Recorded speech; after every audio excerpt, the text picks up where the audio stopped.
JT.fr, fournisseur officiel de football. Salut à tous, bon dimanche, j'espère que vous allez bien. On commence ce JT avec une grosse page PSG et un tout nouveau rebondissement dans le feuilleton Mbappé. Et pas n'importe lequel, puisque le club parisien a communiqué ce matin que le joueur français allait réintégrer le groupe de Luis Enrique dès l'entraînement d'aujourd'hui. Après un séjour dans le loft en compagnie des joueurs figurant dans la liste des indésirables, Kix a donc retrouvé ses coéquipiers. Il avait assisté au premier match officiel de la saison depuis les tribunes hier soir au Parc des Princes en compagnie de son ami Ousmane Dembélé. Un match nul 0-0 face à Lorient qui a peut-être fait réfléchir les dirigeants parisiens sur la situation du Bondinois, mais ce n'est pas tout. Selon nos informations, Kylian Mbappé serait désormais ouvert à une prolongation au PSG. Plusieurs éléments le conforteraient dans cette idée, la première étant le mercato estival parisien, sans parler de la récente arrivée de son ami Dembouz, mais il y aurait aussi la décision du club parisien de se séparer de Neymar. Désormais, Mbappé serait donc le leader incontesté du PSG et aurait même un numéro 9 en pivot en la personne de Gonzalo Ramos. Ce matin, Nasser El Khelaifi s'est même exprimé devant le groupe et a, selon l'équipe, tenu les propos suivants. Kylian est investi pour le club, il est de retour. Une déclaration qui devrait ravir les supporters parisiens, d'autant plus que l'opération dégraissage est toujours en marche et pourrait vite s'accélérer. En effet, l'autre bombe du week-end, c'est l'offre astronomique venant d'Arabie Saoudite pour Neymar. Et selon nos indiscrétions, c'est le club d'Al Hilal qui offrirait au Brésilien un contrat à 100 millions d'euros par saison. Neymar aurait d'ailleurs donné son feu vert et l'accord total est proche d'être trouvé entre toutes les parties sur un contrat de 2 ans. Pour ce qui est de l'indemnité du transfert, on parle d'une offre avoisinant les 80 millions d'euros, ce qui devrait satisfaire les dirigeants parisiens. Le Barça lui aurait également fait une offre, mais l'opération s'annonce tout de même plus compliquée, malgré les nombreux échanges entre Xavi et le Brésilien. Question du jour les amis, seriez-vous déçus de voir Neymar signer en Arabie Saoudite? On rappelle qu'il a eu 31 ans cette année, donc est-ce que vous auriez aimé le voir ailleurs?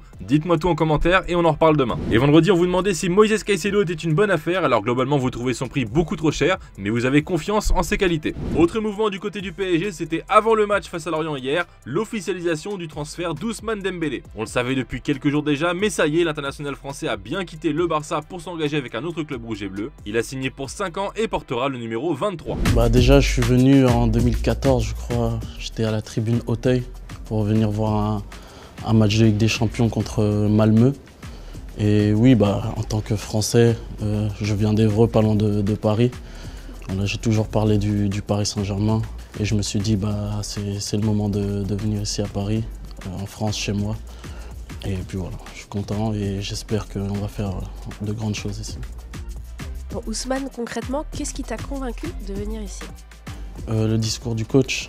Pour moi, avoir la confiance du coach, c'est primordial pour un joueur de foot et aussi le directeur sportif et le président. L'opération dégraissage va également se poursuivre parmi les indésirables du loft. C'est Leandro Paredes qui pourrait être le prochain à quitter la capitale française pour peut-être rejoindre la capitale italienne. En effet, c'est l'AS Roma qui a montré son intérêt pour le milieu de terrain argentin. Selon nos informations, Paris en réclamerait 5 millions d'euros et si les négociations aboutissent avec la Roma, eh bien cela pourrait débloquer le départ de Nemanja Matic à Rennes. Renato Sanchez était également ciblé par le club de la Louve, mais la préférence irait plutôt du côté du champion du monde argentin, lui qui a déjà connu l'AS Roma entre 2014 et 2017. Un autre dossier du PSG qui prend une nouvelle tournure, celui d'Abdou Diallo. L'international sénégalais qui avait quitté le loft pour réintégrer le groupe de Luis Enrique cette semaine pourrait finalement bien quitter la Ligue 1. Courtisé par le Betis ou encore le Napoli, c'est au Qatar que devrait filer l'ancien défenseur de Dortmund. RMC rapporte qu'un contrat de 4 ans serait sur le point d'être signé avec le club d'Al Arabi. On passe au Barça qui commence sa saison ce soir à Getafe et pour le moment tout l'effectif blaugrana n'est pas encore inscrit sur la liste officielle de la Liga. Mais grâce à un nouveau levier, tout risque de très vite s'accélérer pour les inscriptions mais aussi pour le reste du mercato.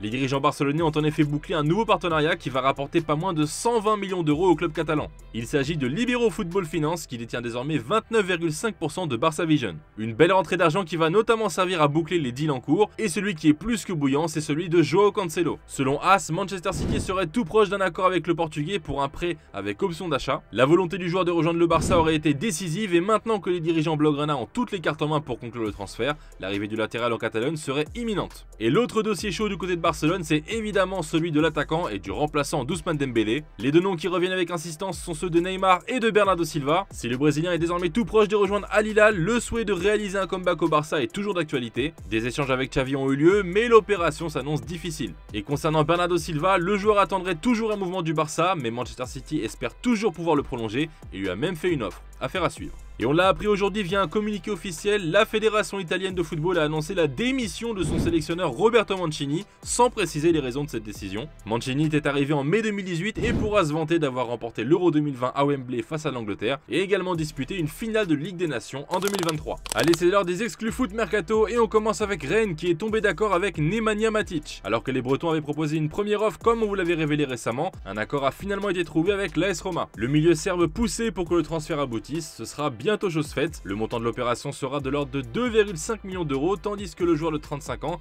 va signer un contrat de 2 ans avec le Stade Rennais. Autre exclu concernant la Ligue 1, Thorgan Hazard est dans le viseur de l'AS Monaco. Depuis plusieurs jours, les Monégasques semblent vouloir accélérer leur recrutement, alors que Denis Zakaria va bien débarquer en provenance de la Juventus, un attaquant pourrait lui aussi débarquer sur le Rocher. Selon nos informations, l'AS Monaco s'est positionné sur Thorgan Hazard et l'intérêt semble très concret puisque des premières discussions ont déjà eu lieu avec le Borussia Dortmund. L'international belge qui est chez les jaunes et noirs depuis 2019 est sous contrat jusqu'en juin 2024. Ce serait donc le moment parfait pour quitter la Bundesliga et découvrir la Ligue 1. On passe au Real Madrid qui aurait définitivement fait une croix sur Yacine Bounou. À la recherche d'un gardien de but pour remplacer Thibaut Courtois blessé quasi toute la saison, le Real Madrid avait jeté son dévolu sur le gardien marocain du Séville FC. Et après avoir rapidement obtenu l'accord du joueur de 32 ans, les Madrilènes ont débuté des négociations avec le club andalou qui en demandait plus de 22 millions d'euros. Jugé trop cher par les merengues, Bounou pourrait devenir la nouvelle cible du Bayern Munich. Le Real va tenter de boucler le prêt de Kepa Arrizabalaga pour une saison et les Bavarois devraient donc avoir le champ libre pour recruter l'international marocain. Pour remplacer Manuel Neuer, Thomas Tuchel avait donné sa préférence à Kepa qu'il a bien connu lors de son passage à Chelsea.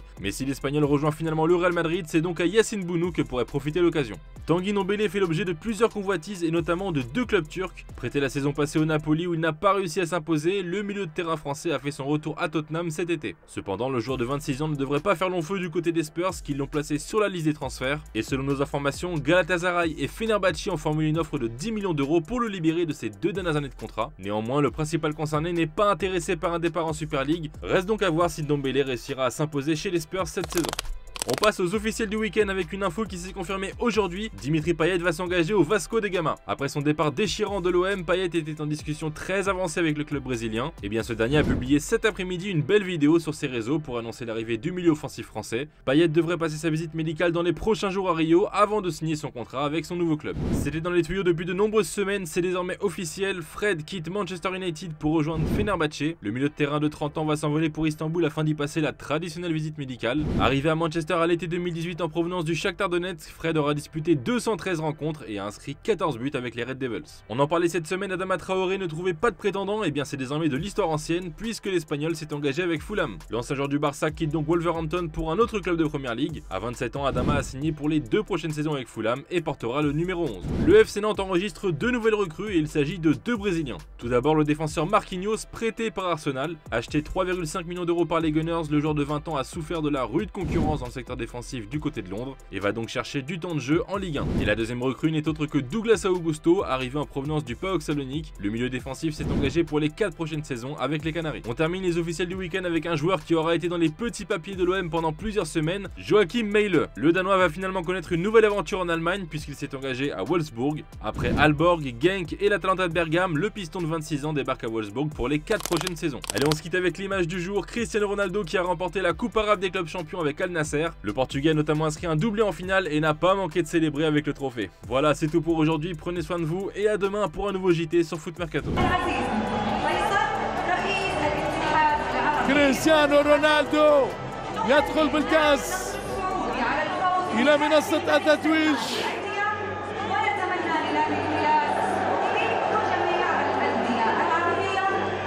سيفرح الجميع، ستنطلق الآهات والأفراح. هذا هو النصر على السطح الكبير.